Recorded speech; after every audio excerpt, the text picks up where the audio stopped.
آج 40 نووی کی جو حدیث ہم پڑھ رہے ہیں اس میں غصے کی ممانعت ہے، شدت کے ساتھ، تکرار کے ساتھ۔ اس کے لیے تمہیداً میں نے سورہ آل عمران کی 2 آیات آپ کو سنائی ہیں۔ وہاں ارشاد ہوتا ہے وَسَارِعُوا إِلَىٰ مَغْفِرَةٍ مِّن رَبِّكُمْ، اے مسلمانوں دوڑ لگا دو اور آگے سے آگے نکلنے کی کوشش کرو۔ مسارعت کے معنی ہوں گے تیز دوڑنے میں ایک دوسرے کے ساتھ مقابلہ کرتے ہوئے آگے نکلنے کی کوشش۔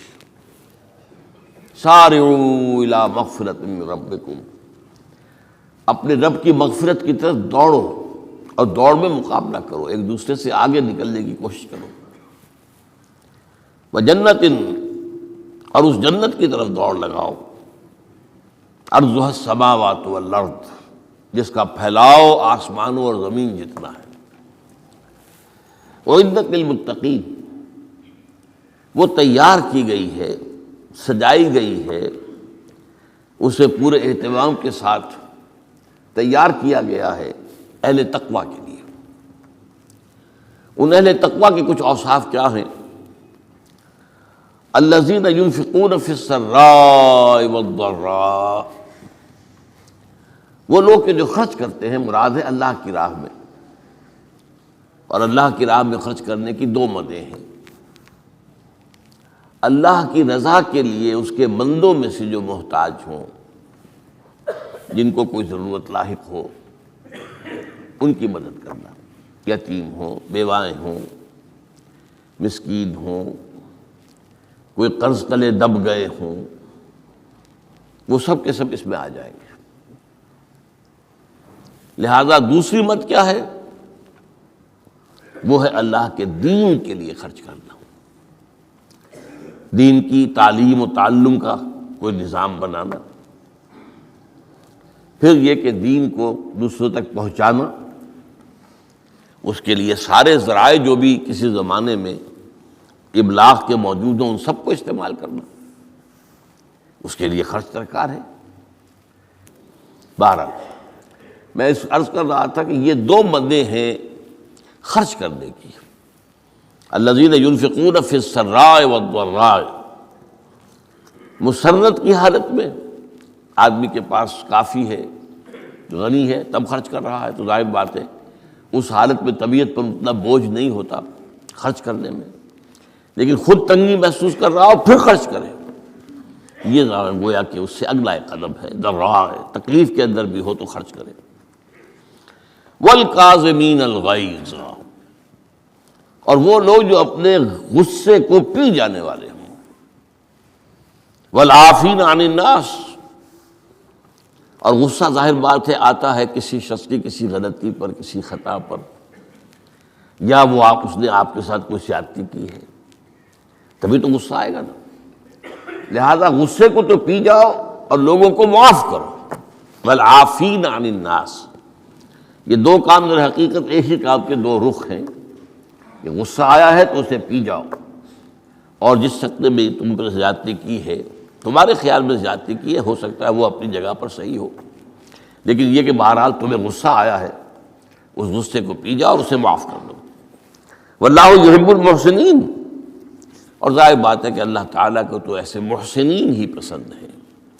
اب یہاں بھی نوٹ کر لیجئے وہی درجہ احسان جو ہم پڑھ چکے ہیں بڑی تفصیل سے، حدیث جبرائیل کے حوالے سے گفتگو شروع ہوئی تھی، بعد میں پھر بھی مختلف مواقع پر گفتگو آتی رہی ہے، اور اگلی حدیث میں پھر آ رہی ہے احسان کسے کہتے ہیں۔ تو اللہ تعالیٰ کو ایسے محسن جو اپنے اس دین کو خوبصورت بنا لے، دین ان کا جو ہے اور دینی زندگی ان کی جو ہے وہ دل کو لبھانے والی ہو، وہ لوگوں کو پسند آنے والی ہو، بلکہ یہ کہ اس کے اندر جو ہے وہ حسن جو ہے دل آویزی پیدا ہو جائے۔ تو اس آیت کے حوالے سے میں آج پھر حدیث آپ کو سنا رہا ہوں۔ اس کے راوی حضرت ابو ہریرہ ہے رضی اللہ تعالی عنہ، انہوں نے ذکر کیا ہے، اور اس کی روایت جو ہے امام بخاری نے کی ہے رحمہ اللہ، ان رجلا قال للنبی صلی اللہ علیہ وسلم، ایک شخص نے حضور صلی اللہ علیہ وسلم سے عرض کیا، اوصنی، حضور مجھے کچھ وصیت فرمائیے۔ اوصا یوسی ایصاءً، وصیت کرنا، وصا یوصی توصیتاً، اس کے معنی بھی وہی ہے۔ وصا یوصی کے معنی ہو جائیں گے تدریجاً، مسلسل وصیت کرتے رہنا، نصیحت کرتے رہنا۔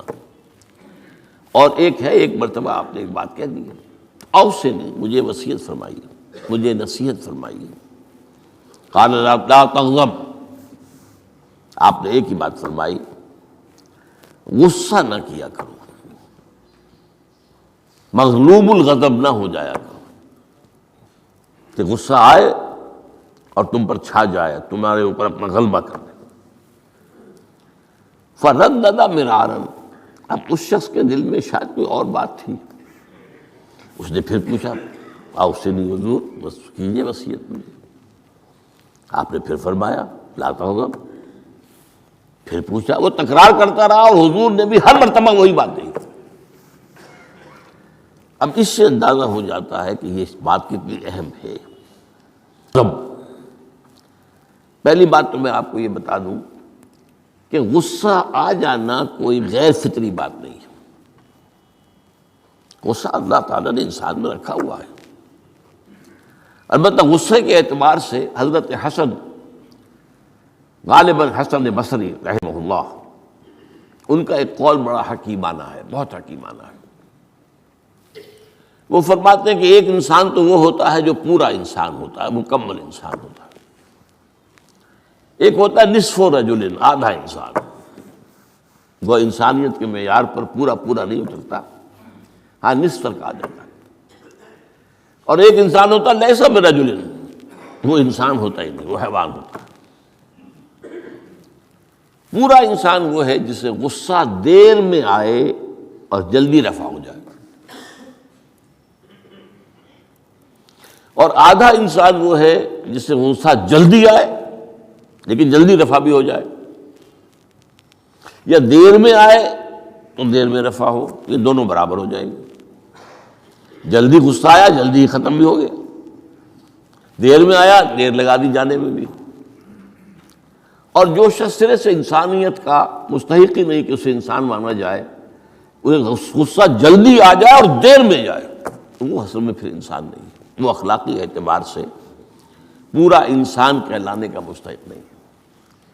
تو غضب کے اعتبار سے یہ تین درجے جو ہے وہ سامنے رہنے چاہیے۔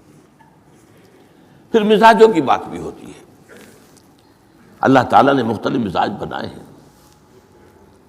بعض طباع کے اندر جمال کا عنصر زیادہ ہوتا ہے، جمالی شخصیت، خوبصورت شخصیت طبعا۔ بعض جلالی مزاج کے لوگ ہوتے ہیں، ہمارے بزرگوں میں بھی ہوتا ہے، دیندار لوگوں میں بھی ہوتا ہے، یہاں تک کہ نبیوں میں بھی ہے۔ حضرت موسیٰ علیہ السلام جلالی طبیعت کے آدمی تھے، آپ کو معلوم ہے ان کے واقعات کو ہمارے سامنے ہیں جو قرآن میں موجود ہیں، کہ ایک قبطی کا اور ایک اسرائیلی کا جھگڑا ہو رہا تھا، اس اسرائیلی نے مدد مانگی تو حضرت موسیٰ نے ایک مکہ لگایا ہے اس قبطی کو اور اس کی جان نکال دی۔ تو ان کے غضب کا، ان کی جلالی طبیعت کا یہ عالم ہے۔ اور اس کا سب سے بڑا نقشہ جو قرآن مجید میں آتا ہے کہ جب اللہ تعالیٰ نے جب ہجرت ہو گئی اور مصر سے حضرت موسیٰ علیہ السلام اپنی قوم کو لے کر، بنی اسرائیل کو لے کر نکل آئے، دریا یا سمندر بھی اللہ نے پار کرا دیا، سمندر کو یا دریا کو پھاڑ کر، اس کے بعد وہ مرحلہ آیا کہ انہیں اب شریعت دی جائے، اس لیے کہ اصل میں ہجرت کے بعد پھر شریعت آتی ہے۔ ہجرت سے پہلے کا وقت جو ہے وہ تو ایک کشاکش کے اندر گزرتا ہے، جیسے کہ 12 برس حضور کے مکے میں ہے، ایک کشاکش ہے جسے ہم عام طور پر کشمکش کہہ دیتے ہیں، ایک سٹرگل ہے، اس میں مصیبتیں ہیں، تکلیفیں ہیں، ماریں کھائی جا رہی ہیں وغیرہ وغیرہ۔ تو ابھی کسی تفصیلی شریعت کے لیے جانے کا موقع نہیں تھا۔ نماز بھی جا کر 5 وقتہ جو ہے وہ سن 1190 میں فرض ہوئی ہے، یعنی آپ سمجھئے کہ ہجرت سے 1-1.5 سال پہلے۔ اس کے علاوہ زکوٰۃ کا کوئی نظام ابھی باقاعدہ کہ یہ اتنے میں سے اتنا کوئی نہیں۔ ہاں عام طور پر لفظ زکوٰۃ استعمال ہوا ہے، اپنے مال کو پاک کرو، پاک کرتے رہا کرو، مال میں سے صدقہ خیرات نکالتے رہا کرو، اس سے وہ مال پاک ہو جاتا ہے۔ تو اسی طریقے سے جو ہجرت آئی حضور پر، جو ہجرت کے بعد شریعت نازل ہوئی مدینہ منورہ میں، اور دورہ ترجمہ قرآن میں یہ بات واضح میں کر دیا کرتا ہوں کہ اس شریعت کا بلو پرنٹ جو ہے، یہ لفظ آپ میں سے بہت سے حضرات جانتے ہوں گے، کوئی عمارت بنانی ہو تو اس کا جو نقشہ بنتا ہے پہلا وہ ایک نیلے کاغذ پر بنتا ہے، بلو پرنٹ۔ تو بلو پرنٹ جو ہے اس شریعت محمدی علی صاحب الصلاۃ والسلام کا، وہ سورہ بقرہ میں تیار ہو گیا۔ پھر اس میں جو تفاصیل کے اور پورے جو خد و خال آئے ہیں وہ پھر سورہ نساء اور سورہ مائدہ اس کی تکمیل کی صورت۔ بہرحال جب حضرت موسیٰ کو اب اللہ تعالیٰ نے طلب کیا 40 دن کے لیے کوہ طور پر، اس کو ہم چلہ بھی کہہ سکتے ہیں، 40 روز کی اللہ تعالیٰ نے ان سے ریاضت کروائی، مشقت، روزہ اور یہ کہ عبادت اور ذکر الہی۔ اس کے بعد انہیں اللہ نے تورات عطا فرما دی۔ اس میں آپ کو یاد آ جانا چاہیے حضور سے بھی قرآن مجید کے نزول سے قبل اسی طرح کا معاملہ غار حرا میں آپ کی جو خلوت گزینی ہوتی تھی، اور وہاں پر جو بھی آپ اب کیا عبادات کرتے تھے یہ ہمیں معلوم نہیں ہے، لیکن یہ ہے کہ عام طور پر جو محدثین نے کہا ہے کان صفت تعبدہ فی غار حرا التفکر والاعتبار، غور و فکر کرتے تھے کہ یہ کائنات کیا ہے، کیا اس کا نظام ہے، یہ معاشرہ ہمارا کدھر جا رہا ہے، یہ خرابیاں کیوں بڑھ رہی ہیں، یہ کیوں انسان کا خون کرتا ہے، یہ کیا بات ہے، یہ کیا وجہ ہے کہ کچھ لوگ بھوکے مر رہے ہیں اور کچھ لوگ جو ہیں ان کے پاس بہت دولت جمع ہو گئی۔ یہ غور و فکر جو ہے تو یہ آپ کا رہا ہے بہرحال، لیکن یہ کہ تخلیہ اور غار میں آپ کا قیام یہ اپنی جگہ پر ثابت ہے۔ تو اسی طریقے سے وہاں 40 دن کا معاملہ ہوا حضرت موسیٰ علیہ السلام کے ساتھ۔ اس کے بعد الواح دے دی گئیں، جو پتھر کی تختیاں تھیں ان کے اوپر جو احکام عشرہ ہیں، دی 10 کمانڈمنٹس، جو بنیاد ہے۔ جیسے میں نے کہا کہ سورہ بقرہ جو ہے شریعت محمدی کی اساس ہے، تو شریعت موسوی کی اساس وہ 10 کمانڈمنٹس ہیں جو کہ پتھر کی سلوں پر لکھی ہوئی دی گئی ہیں حضرت موسیٰ علیہ السلام کو کوہ طور پر۔ اب پیچھے کیا ہوا؟ حضرت موسیٰ کی اس غیر حاضری میں سامری کو موقع مل گیا، اس نے گمراہ کرنے کے لیے ایک شعبدہ دکھایا، اور وہ شعبدہ کیا تھا؟ آل فرعون کے جو زیور وغیرہ ہوتے تھے ان لوگوں کے، وہ ان بنی اسرائیل کے لوگوں کے پاس امانت رکھا کرتے تھے، یعنی انہیں بھی اندازہ یہ تھا یہ اسرائیلی جو ہیں یہ بددیانت نہیں ہے، یہ جو ہے اس کے اندر جو ہے وہ نہیں کریں گے کوئی خیانت، خائن نہیں۔ بہرحال چونکہ حضرت ابراہیم کی اولاد تھے، حضرت یعقوب کی اولاد تھے، تو چاہے اور ان میں خرابیاں آ گئی ہوں گی، لیکن یہ کہ یہ اندازہ انہیں تھا کہ یہ امین لوگ ہوتے ہیں، تو ان کے پاس امانت رکھی ہوئی تھی۔ جب وہ نکلے وہاں سے وہ ساری چیزیں بھی ساتھ لے کر آ گئے۔ اس کو کہا اس نے سامری نے کہ یہ پھینک دو، یہ تو نجس ہے، تمہارے لیے جائز نہیں۔ اس حد تک تو بات ٹھیک ہوئی۔ پھر ان کو پگھلا کر اور ایک بچڑے کی شکل بنا لی، اور اس کے اندر ایسا کچھ میکینزم رکھا کہ اس میں سے ہوا گزرتی تھی، اندر سے کھوکھلا تھا، تو آواز ایسی آتی تھی جیسے کہ بچڑا ڈکرا رہا ہو۔ انہوں نے کہا یہ ہے تمہارا خدا۔ یہ موسیٰ کو تو مغالطہ لگا ہے، کس غلطی فہمی کے اندر وہ پڑ گئے ہیں، کہاں گئے ہیں، کس خدا کے پاس گئے ہیں، یہ خدا تو یہ ہے تمہارا خدا، اسے پوجو۔ بہرحال وہاں کچھ لوگ جو ہے کافی بڑی تعداد میں لوگوں نے پرستی شروع کر دی۔ اب جب اللہ نے بتایا اے موسیٰ تمہاری قوم پیچھے فتنے میں پڑ چکی ہے، اور اس کی بھی ایک عجیب بات ہے، اس بتائی دوں آپ کو کہ حضرت موسیٰ کے لیے جو اللہ نے وقت معین کیا تھا کوہ طور پر آنے کا، آپ اس وقت مقرر سے پہلے پہنچ گئے۔ شوق اللہ نے ایکسپلینیشن کال کی، یہ سورہ طٰہٰ میں موجود ہے۔ ما اعجلک عن قومک یا موسیٰ، موسیٰ یہ تم اپنی قوم کو چھوڑ کر جلدی کیوں آ گئے؟ ابھی تو وہ وقت معین نہیں آیا، کیوں آ گئے؟ اب حضرت موسیٰ تعجب سے کہتے ہیں کہ مجھے تو شاباش ملنی چاہیے تھی کہ تو میرا شوق دیکھ، میرا اشتیاق دیکھ، اور الٹی جو ہے ایکسپلینیشن کال کرنی پڑ رہی ہے۔ قال عجلت الیک ربی لترضی، پروردگار میں تو جلدی کر کے آیا اس لیے تو راضی ہو جائے کہ تیرے طلب کرنے پر میں وقت معین سے بھی پہلے پہنچ گیا ہوں۔ فرمایا نہیں، یہ اجرت جو ہے یہ ایسی خطا ہے تمہاری کہ تم نے در حقیقت جو یہ غلطی کی ہے اس کی وجہ سے سامری کو موقع مل گیا ہے کہ اس نے تمہاری قوم کو اضلھم السامری، سامری نے گمراہ کر دیا۔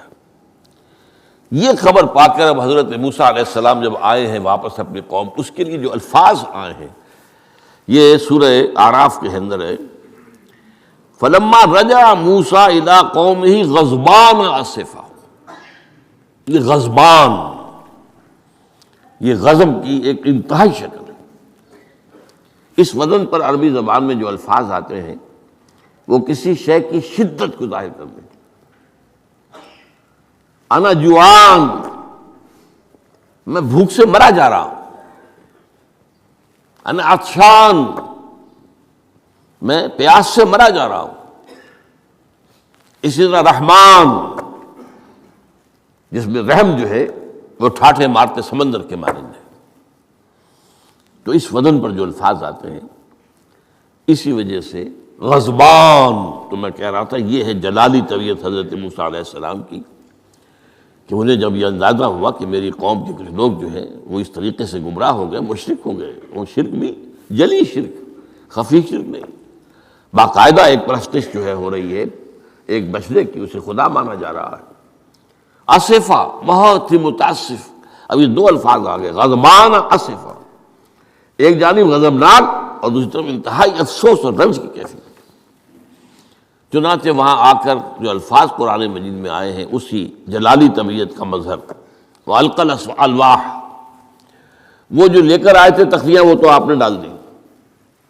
وَأَخَذَ بِرَأْسِ أَخِيهِ يَجُرُّهُ إِلَيْهِ، اپنے بھائی حضرت ہارون کا سر پکڑ کر، بلکہ داڑھی کے بال پکڑ کر اور پیشانی کے بال پکڑ کر گھسیٹا، یہ تم نے کیا کیا؟ میں تمہیں خلیفہ بنا کر گیا تھا یہاں، تمہارے ہوتے ہوئے اور یہ کام ہو گیا، تم کیوں نہ میرے پیچھے آ گئے مجھے بتانے کے لیے؟ بہرحال چونکہ خلیفہ بنا کر گئے تھے، انہیں رہنا تو وہاں تھا، لیکن انہوں نے کہا کہ مجھے اندیشہ یہ ہوا کہ آپ یہ کہیں گے کہ تم نے بنی اسرائیل میں تفرقہ پیدا کر دیا، اس لیے میں نے برداشت کیا، کیا کر روکتا رہا میں، لیکن یہ کہ میں نے ان کے درمیان جو ہے کوئی بہت بڑا قدم نہیں اٹھایا۔ لیکن بہرحال اس کے بعد جو قدم اٹھایا گیا وہاں پر وہ فیصلہ کیا گیا کہ 12 قبیلوں میں سے ہر قبیلے کے جتنے لوگوں نے یہ شرک کیا ہے اسی قبیلے کے لوگ جو توحید پر قائم رہے ہیں وہ اپنے بھائیوں کو قتل کریں اور ذبح کریں۔ تو تورات کی روایت کے مطابق 70,000 یہودی قتل ہوا، اور یہیں سے قتل مرتد کی سزا اسلام میں یہ قتل ہے۔ یہ سب بات لوگ کہتے ہیں جو منکرین حدیث ہیں آج کل اور روشن خیال ہیں، اور جو اپنی روشن خیالی کا جو سند لینا چاہتے ہیں مغرب سے، تو مغرب کا تصور تو یہ ہے کہ یہ انسانی حقوق میں سے ہے، ایک مسلمان ہے اسے اگر عیسائیت پسند آ گئی عیسائی ہو جائے، اس کا حق ہے، وہ کوئی مجرم تو نہیں۔ یہ تمہاری شریعت میں یہ کہ قتل کر دیا جائے، یہ تو جو حقیقت جو بنیادی حقوق ہے انسان کے اس کے خلاف ہے۔ اسی طریقے سے ایک مرد اور ایک عورت رضامندی سے زنا کرتے ہیں، آپ کو کیا اعتراض ہے؟ یہ ان کا حق ہے، ہاں مائنر نہ ہو، چھوٹے نہ ہو، نابالغ سے زنا نہ کیا گیا ہو، جبر نہ کیا جائے، جبر کریں گے تو مجرم ہو جائیں گے، لیکن اگر رضا کے ساتھ باہمی رضامندی سے وہ کرتے ہیں زنا تو کوئی جرم نہیں ہے، ان کی مرضی ہے۔ تو یہ سارا تصور جو ہے حقوق انسانی کا جس طرح کا ایک مبالغہ آمیز تصور دنیا میں ہو گیا ہے، اس کی روح سے ہمارے ہاں بھی جو لوگ ہیں جو انہی کو ماڈل بنا رہے ہیں اب، تو وہ کہتے ہیں کہ جناب قرآن میں کہاں ہے مرتد کی سزا، اس طرح قرآن میں کہاں رجم کی سزا؟ تو یہ جان لیجئے کہ یہ دونوں سزائیں حضور نے اپنی سنت کے ذریعے سے نافذ کی ہیں، لیکن اخذ کی ہیں تورات سے۔ ظاہر بات ہے کہ حضور سے پہلے جو شریعت موسوی تھی وہ لاگو تھی. یہودیوں کے لیے شریعت موسوی تھی، آج تک بھی ہے. عیسائیوں کے لیے بھی حضرت مسیح یہی کہہ کر گئے تھے کہ یہ نہ سمجھنا کہ شریعت موسوی کو ختم کرنے آیا ہوں میں. Law of Moses, don't think I have come to destroy law. This law of Moses will be applicable to you. وہ تو سینٹ پال نے ختم کیا ہے. اور آج کی عیسائیت جو ہے یہ عجیب مذہب ہے جس میں کوئی قانون ہے ہی نہیں. لیکن یہ کہ اسلام میں بہرحال انسانی حقوق کے بھی حدود ہیں، ان حدود کے اندر انسانی حقوق ہوں گے. ہاں اگر آپ مسلمان ہیں اور آپ کو کوئی اور پسند آ گیا، آپ مسلمان ملک کو چھوڑ دیجیے، دارالاسلام کو چھوڑ دیجیے، بات چلے جائے گی. لیکن یہ ہے کہ دارالاسلام میں رہتے ہوئے آپ کو اختیار نہیں ہے. اس کی وجہ ہے کیونکہ اسلامی ریاست کی بنیاد ایک نظریے پر ہے. وہ نسل پر نہیں ہے، وہ رنگ پر نہیں ہے، وہ زبان پر نہیں ہے، نظریے پر. نظریے کو کمزور کر دینے والی شے یہ ہے کہ لوگ سازش کر کے ایک وقت میں ایمان لائیں اور پھر مرتد ہو جائیں تاکہ اسلام کی ہوا اکھڑ جائے. اور اس کا معاملہ سورہ آل عمران ہی کے اندر موجود ہے کہ وقالت طائفۃ من اہل الکتاب آمنوا بالذی انزل علی الذین آمنوا وجہ النہار واکفروا آخرہ لعلہم یرجعون. دیکھو بھائی یہ جو بڑی دھاک بیٹھ گئی ہے اسلام کی اور ایمان کی. جو شخص ایمان لے آتا ہے چاہے اسے انگاروں پر ڈال دیا جائے وہ ایمان کو نہیں چھوڑتا. تو یہ ایک ساکھ ہو گئی نا، ایک گڈ ول ہے ایمان کی، ایک ساکھ. جو چاہو کر لو اس کو قتل کر دیا. ابو جہل نے حضرت سمیہ اور حضرت یاسر رضی اللہ تعالیٰ عنہما دونوں کو قتل کر دیا. انہوں نے کلمہ کفر زبان سے نکالنا پسند نہیں کیا، حالانکہ اجازت ہے جان بچانے کے لیے. ایمان دل میں قائم رہے، زبان سے کلمہ کفر کہہ دیا جائے صرف جان بچانے کے لیے جائز ہے، اجازت ہے. چنانچہ حضرت سمیہ اور حضرت یاسر کے بیٹے عمار نے جان بچانے کے لیے کلمہ کفر کہا اور پھر ان پر شدید پشیمانی طاری ہوئی. لیکن حضور نے انہیں اطمینان دلایا کہ نہیں، اس کی بھی اجازت ہے. باقی جو مقام تمہارے والدین نے حاصل کیا وہ تو بہت مقام ہے، لیکن وہ عظیمت اپنی جگہ، یہ رخصت بھی اپنی جگہ، دین کا ایک حصہ ہے. بہرحال سازش کیا کی؟ آمنوا بالذی انزل علی الذین آمنوا وجہ النہار. ایسے کرو کہ صبح کے وقت تو ایمان لے آؤ اے لوگو، اے مسلمانوں، جو کتاب تم پر نازل ہوئی ہم بھی ایمان لاتے ہیں، ہم بھی مومن ہو گئے. دن بھر رہو. اب اس میں یہ اضافے میرے ہیں، ذرا حضور کے قریب رہو، صحبت قریب سے، تاکہ لوگ دیکھ لیں یہ دن بھر حضور کی صحبت میں رہے ہیں، قریب رہے ہیں. شام کو کافر ہو جاؤ، مرتد ہو جاؤ، یہ دیکھ لیا ہم نے، یہ تو دور کے ڈھول سہانے ہیں، ہم نے اندر جا کر دیکھ لیا، کوئی بات ہے ہی نہیں، کوئی خاص بات نہیں.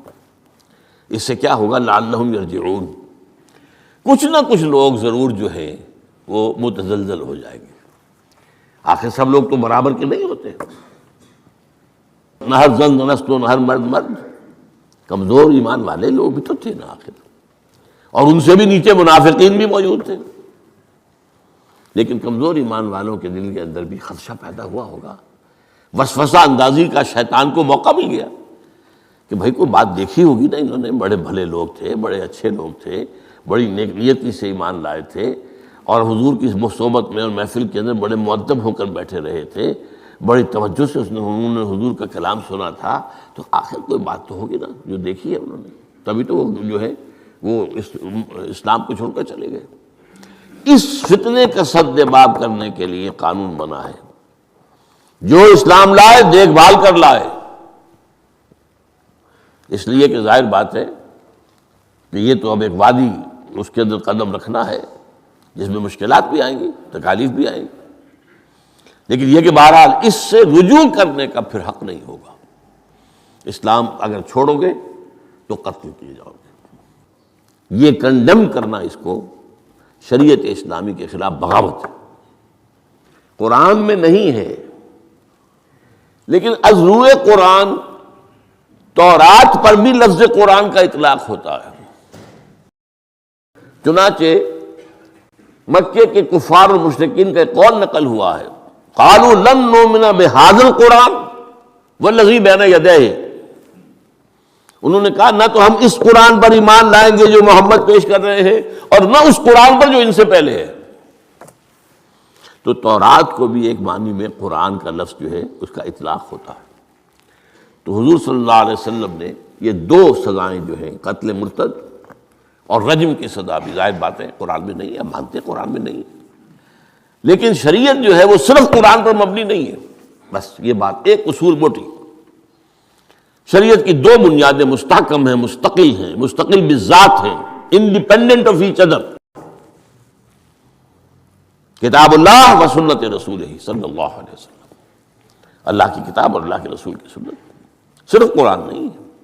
یہ اہل قرآن جو بھی کہلاتے ہوں، جن کو منکرین حدیث کہنا چاہیے، جو یہ قرآن مجید کو ہی سمجھتے ہیں کہ بس یہی بہت کافی ہے، اس کی پھر تعبیریں جو کرتے ہیں، ان میں سے دو آدمی بھی نماز پر متفق نہیں ہیں۔ نماز کتنی ہوں گی، نماز ہے بھی کہ نہیں، صلاۃ کے معنی نماز ہے بھی کہ نہیں متفق نہیں، کیسے ہوں گے؟ تو سنت رسول سے معین ہوا ہے، صلو کما رأیتمونی اصلی، نماز پڑھو جیسے مجھے دیکھتے ہو میں نماز پڑھتا ہوں، سارا معاملہ تو اس سے ہے۔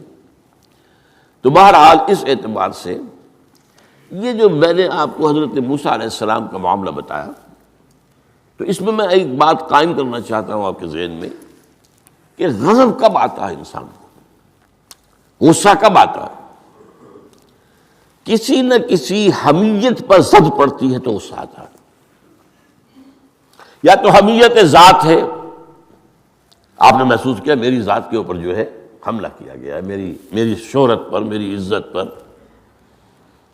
لہذا غصہ آئے، یا یہ کہ میرے خاندان پر کوئی حرف لایا گیا ہے، بے حرمتی کی گئی ہے، یا میری قوم اور وطن پر، اور یا اللہ کے دین پر، تو اس میں حمیت دینی پر غصہ آنا یہ ظاہر بات ہے کہ مستثنیٰ ہو جائے گا ان غصوں سے جو حمیت ذاتی پر آیا ہے، یا حمیت عائلی پر آیا ہے، یا حمیت قومی و وطنی پر آیا ہے۔ لیکن یہ کہ اللہ کے دین کے معاملے میں غضبناک ہو جانا، اس میں ظاہر بات ہے کہ فرق پڑ جائے گا بنیادی طور پر۔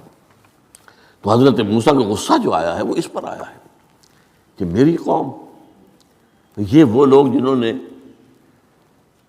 9 جو ہے معجزے وہ تو مصر کے اندر رہتے ہوئے دیکھے، وَلَقَدْ آتَيْنَا مُوسَىٰ 9 آیات بینات، سورہ بنی اسرائیل میں ہے، 9 معجزے، شروع میں 2 تھے پھر آتے چلے گئے، اور پھر اتنے بڑے بڑے معجزے دیکھے، سب سے بڑا معجزہ سمندر کا پھٹ جانا، اور اسی صحرائے سینا کے اندر اس پڑاؤ جو ڈالا ہے کوہ طور پر، اس سے پہلے من و سلویٰ کا نزول ہوا ہوگا، ایک چٹان سے 12 جو ہے چشمے بھی پھوٹے ہیں، یہ سب کچھ دیکھا، تب حال یہ ہے اس کا۔ تو اس پر غصے کا آنا، غضبناک ہو جانا، یہ گویا کہ بالکل معقول ہے، قرین قیاس ہے۔ اس میں بھی ایک اور مثال ہے اللہ کے رسولوں میں سے، انہیں بھی حمیت دینی پر غضبناک ہوئے اور انہیں غصہ آیا شدید، وہ حضرت یونس علیہ السلام تھے۔ وَظَنُّونَ اذ ذهب مغاضبا وظن ان لن نقدر علیہ، نینوا ایک شہر ہوتا تھا عراق کے شمال کے اندر، وہاں یہ بھیجے گئے تھے رسول بنا کر، انہوں نے دعوت دی، جو بھی تلقین، نصیحت، تبلیغ، حق ادا کر دیا، قوم ایمان نہیں لائی، کفر پر اڑی رہی۔ اس کے بعد یہ غضبناک ہو کر، اب یہ غضب جو ہے یہ دین کا غضب ہے، اپنی قوم کو چھوڑ کر چل دیے، لیکن یہاں ایک خطا ہو گئی ان سے۔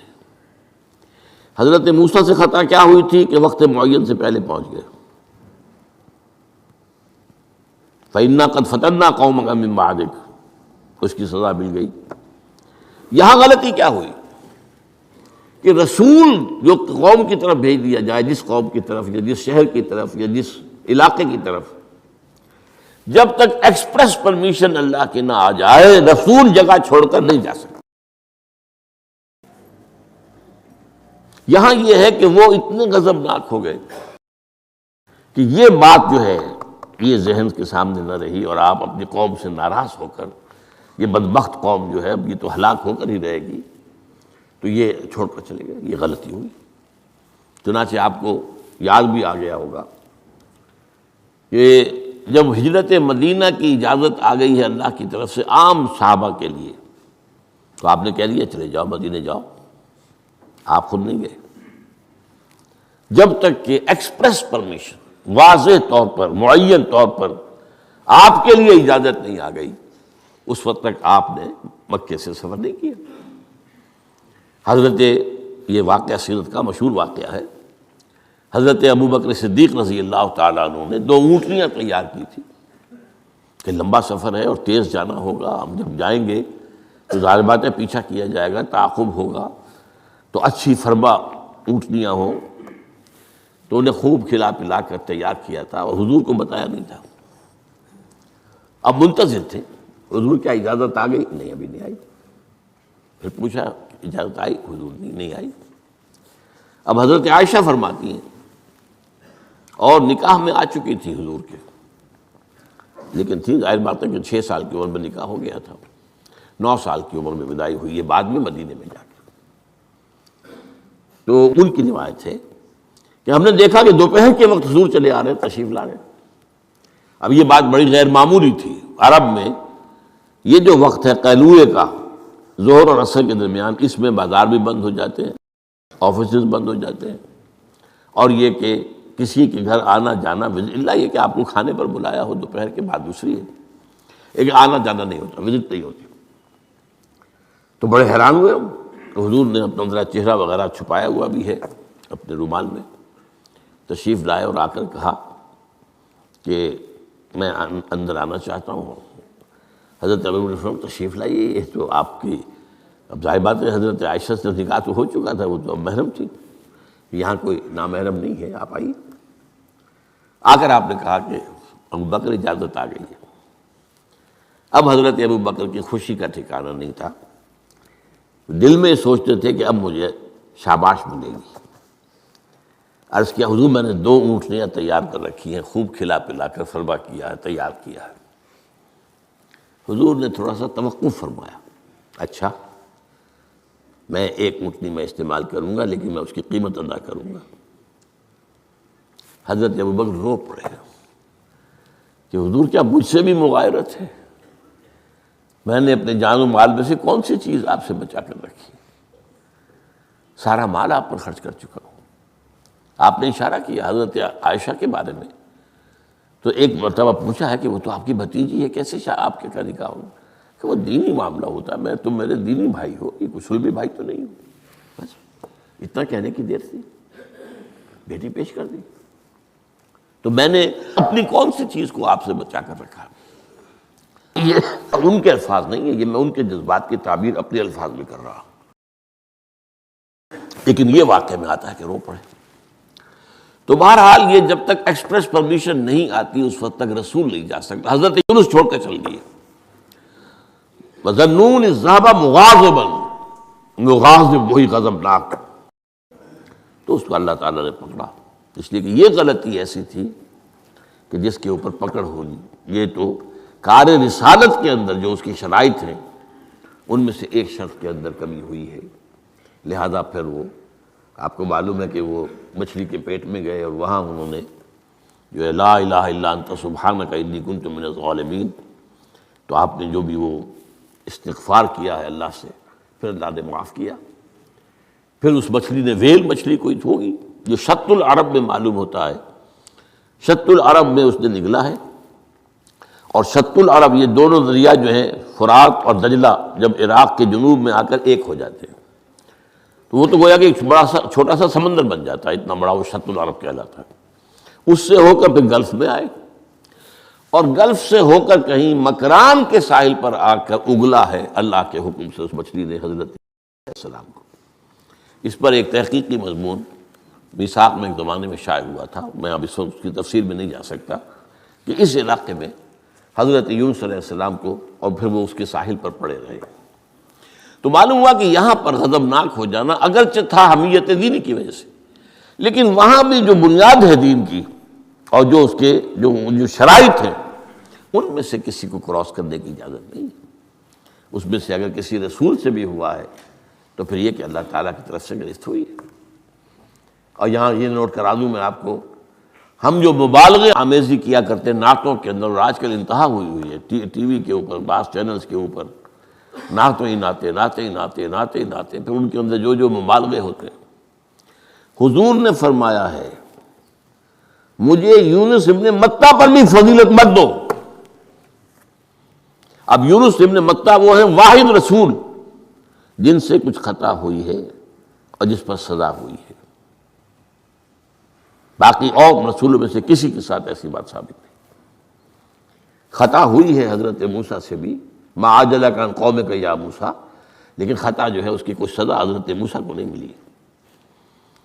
واحد رسول ہیں حضرت یونس علیہ السلام، الا قوم یونس، اور اس کا جو فائدہ پہنچا ہے، یہ جو آج کی جدید اکاؤنٹنگ ہے، debit and credit, Hare debit کے اگینسٹ کوئی انٹری برابر کی جو ہے کریڈٹ کی ہوگی، ہر کریڈٹ کے اگینسٹ ڈیبٹ کی ہوگی۔ یہ جو ڈیبٹ ہوا حضرت یونس کے خلاف، یہ کریڈٹ بن گیا قوم کے خلاف، قوم کے حق میں، کہ عذاب کے آثار شروع ہو گئے، جس کے بعد کہ کسی قوم کے لیے دروازہ بند ہو جاتا ہے توبہ کا، جیسا کسی فرد کے لیے جب موت کے آثار شروع ہو جائیں اب توبہ کا دروازہ بند ہے۔ تو جب وہ عذاب کے آثار شروع ہو گئے، وہ قوم کو یاد آ گیا کہ یہ بات وہی ہو گئی جو یونس کہا کرتا تھا علیہ الصلوۃ والسلام۔ گھروں سے نکلے آئے، پوری قوم باہر آ گئی اور چیخ چیخ کر، رو رو کر، گر گرا کر اللہ سے معافیاں مانگی، دعائیں کی، تو اللہ نے ان پر سے عذاب ٹال دیا۔ تو سورہ یونس میں اس کو بیان کیا گیا ہے کہ عذاب الہی کے جب شروع ہو جائیں آثار، پھر وہ ٹل نہیں سکتا الا قوم یونس۔ یہ صرف ایک ہی مرتبہ ہوا ہے، استثناء ہے واحد، حضرت یونس علیہ السلام کی قوم۔ اب آخری نکتہ میں آپ کو بتا رہا ہوں، اس حدیث میں ایک بات بڑی اہم ہے۔ یہ جو آپ نے فرمایا لا تغضب لا تغضب لا تغضب لا تغضب، محسوس ایسا ہوتا ہے کہ یہ در حقیقت ہے شخصی تشخیص اور علاج۔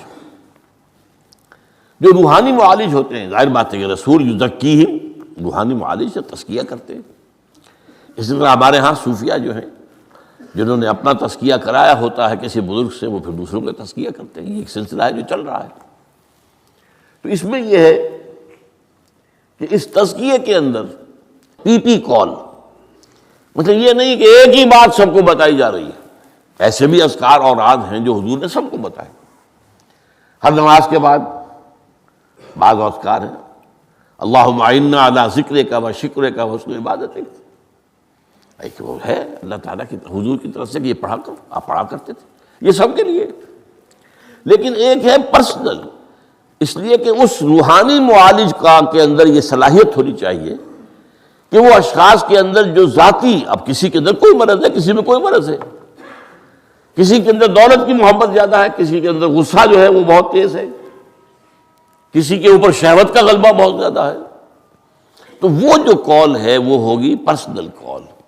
یہ گویا کہ ایک پرسنل پرسکرپشن ہے اس شخص کے لیے کہ معلوم ہوتا ہے کہ اس کے اندر یہ غضب کا اور غصے کا معاملہ جو ہے وہ ضرورت سے زائد تھا، لہذا اسے حضور نے تکرار کے ساتھ اسی کا مشورہ دیا، اسی کی وصیت فرمائی۔ سبحانک اللہم و بحمدک لا الہ الا انت سبحانک انی کنت من الظالمین۔